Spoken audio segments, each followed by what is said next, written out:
This is BTEC Engineering, Unit 7, Section A14, on page 27 of the examples booklet. Now in A13 I described the process that we'll be using from A13 all the way to A24. The only real significant difference is that you will start with a different formula which will have different rules for differentiation, and then when you're solving equations, depending on what equation we're trying to solve, will result in different techniques being used to solve it. Now, basically, at the very least, for these A13 all the way to A24, you need to be able to follow through the method with slightly different numbers. So, ideally, you would have a deep understanding, in which case, in the explain your method questions, you would get distinction grade for the quality of your explanation. But at the very least, just a pass mark, it's not necessarily about understanding it, it's about working through the problem with the different numbers. So the level at which you reach will be largely up to you and how much work and reading you're willing to do around the subject. Right, as usual, this is a video and not a lesson. You will need to pause to take notes, and you will need notes to be able to do this successfully. So page 27 of the examples booklet. So the formula for this one is S equals 2t cubed minus 8t squared plus 10t plus 1. So again, we'll need certain differentiation rules. So as a reminder, t to the n is you multiply by the power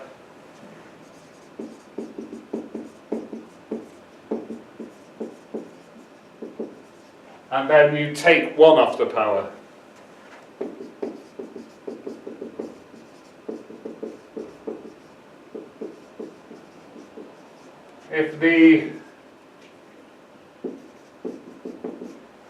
If we get to mt plus c,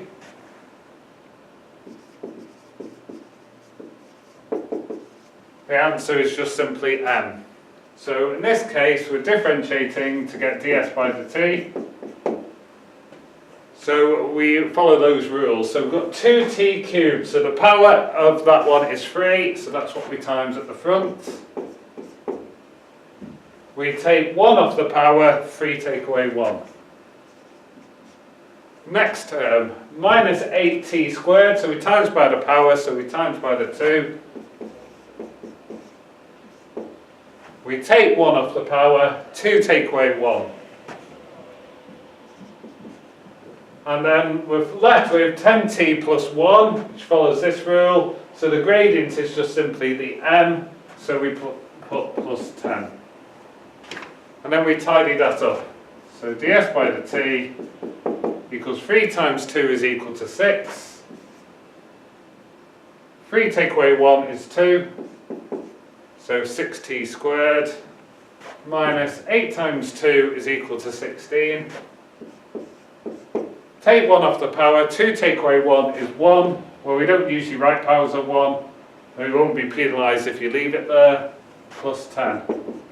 So in this case, ds by dt, the gradient function, the first derivative, is 6t squared minus 16t plus 10.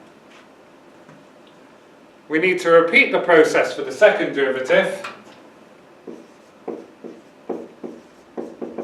which is written d2s over dt squared, and we follow the same rules. So we've got a t to the power, which is that rule, so we multiply by the power, take 1 off the power, so the power is 2, so 2 times 6t, take 1 off the power, 2 take away 1. Then we have minus 16t plus 10, which is an mt plus c case, so the answer is just the m, the number in front of the t, which is minus 16. Simplifying, 2 times 6 is equal to 12. 2 take away 1 is 1, so like there we don't need to write powers of 1. And minus 16 doesn't need simplified. So for later questions, let's write down the important information.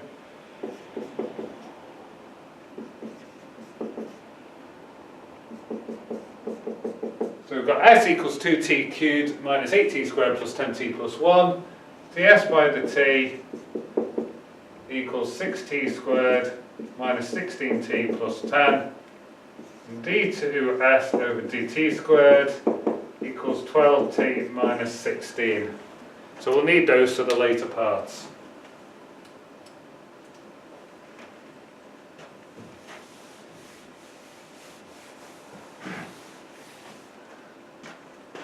So use the first derivatives to find the gradient of the curve at t equals 0.5 and t equals 2.5. We're to explain our method and compare answers to those obtained by the graphical method. So finding the gradients is past explaining and comparing merit and distinction.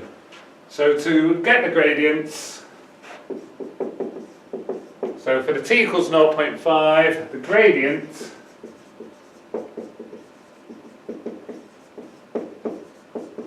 we stick the value into ds by the t, so 6t squared, so 6 times 0.5 squared, minus 16 times t,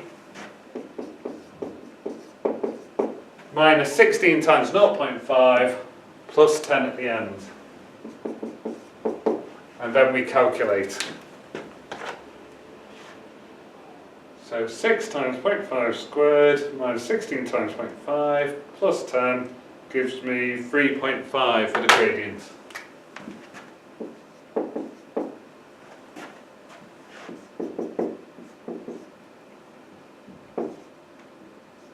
Same process with the other t value, the 2.5. We stick the values into the ds to t formula.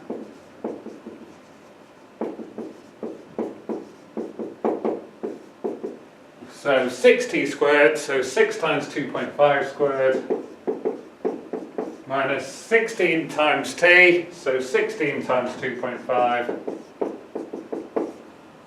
plus the 10 at the end, equals, stick it all into calculator. So 6 times 2.5 squared minus 16 times 2.5 plus 10 is equal to 7.5. Explain your method and compare your answers to those obtained by the graphical method in A2. Well, is what you need for merits and distinctions. When comparing, these are the actual gradients, so these are the perfect solutions. So you're basically rating your estimates from A2 based on how close they are to this. So if your gradient for the t equals 0.5 position is close to 3.5, it's a good estimate. If it's further away, it's a bad estimate. Same goes for the 7.5 and the gradient corresponding to t equals 2.5. So moving on to part C. Again, explaining your method and comparing your answers in the same sort of way. The closer you are, the better for comparing. Further away, the worse the estimate. It doesn't have to be a good estimate to get a good mark. You're just rating the quality of it later based on what the actual answers actually are. You need to be able to do that for the merit and distinction. For the pass, you need to at very least actually find the turning points and their nature. So the same process as we did in A13 with slightly different formulae. So we start with solving ds by the t is equal to 0. Now this time the ds by the t is a quadratic.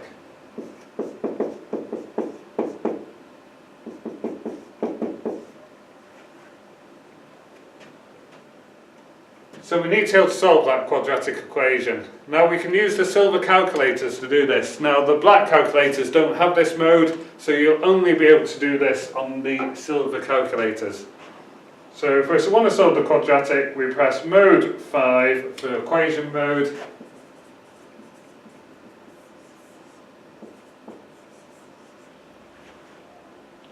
And then it gives you 4 options. Number 3 is a quadratic equation. So that's the option we want. So mode 5.3 will open the quadratic mode. You will have basically a box with A, B, C written over it.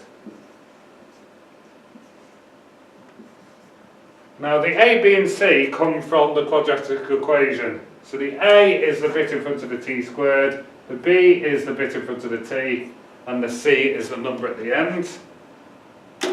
So in this case the A is 6.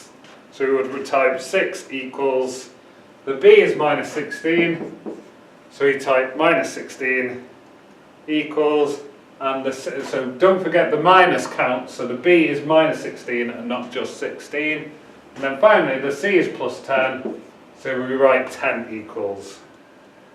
Once we've got those all in the box on the calculator, if we press equals, we'll get a first solution for the quadratic. So t equals 5 over 3, which is 1 2/3.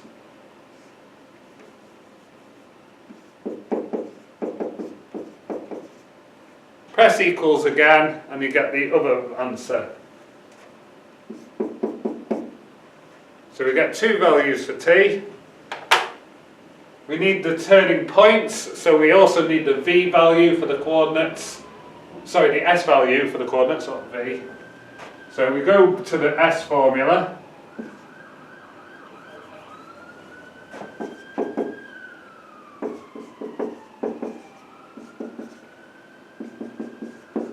So from part A, s is 2t cubed minus 8t squared plus 10t plus 1. For each of those, we need to stick the value in. It's best putting 5 over 3 in as a fraction.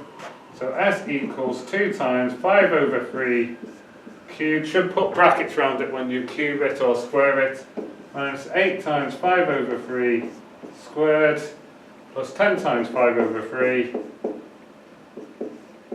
plus 1. Stick that all into the calculator. We'll have to press mode 1 to go back to normal mode.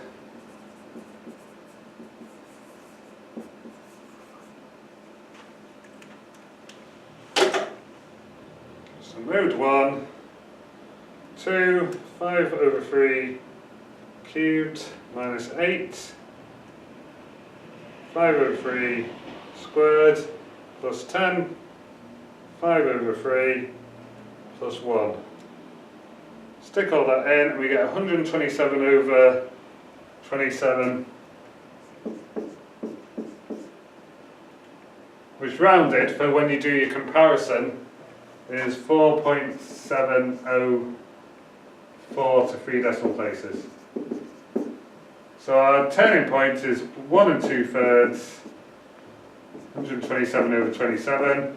Use the 4.704 for comparison, for basically rating how good your estimates were from A2. I have to do the same thing for the t equals 1 bit. So s equals 2 times, so you can put 1 in brackets like we put the 5 over 3 in brackets. So 2 times 1 cubed minus 8 times 1 squared plus 10 times 1 plus 1 equals, sticking that into the calculator, we get 5. So that's a nice coordinate to write down. So the other turning point is 1, 5. Now again, so for comparison purposes, compare the numbers to the ones you got in A2. They're, close or the same, good estimate. If they're far away, bad estimate. We also need to do the second derivative test to determine the nature. So we need so we now need ds squared over d2s over dt squared, which was 12t minus 16. We then stick the t value into those to work out if it's a maximum or minimum. So the first one,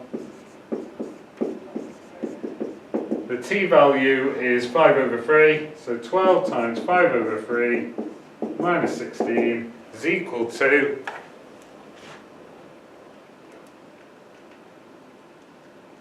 4. And the point of the second derivative test is not the actual value, but whether it's positive or negative. So that 4 is a positive number, so that means that the point is a minimum.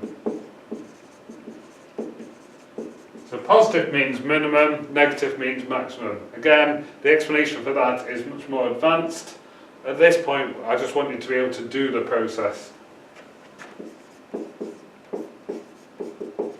Same thing with the 1, 5 point, so 12 times t, 12 times 1, minus 16. Calculate that, we'll get minus 4, which is negative. So less than 0 makes the point a maximum.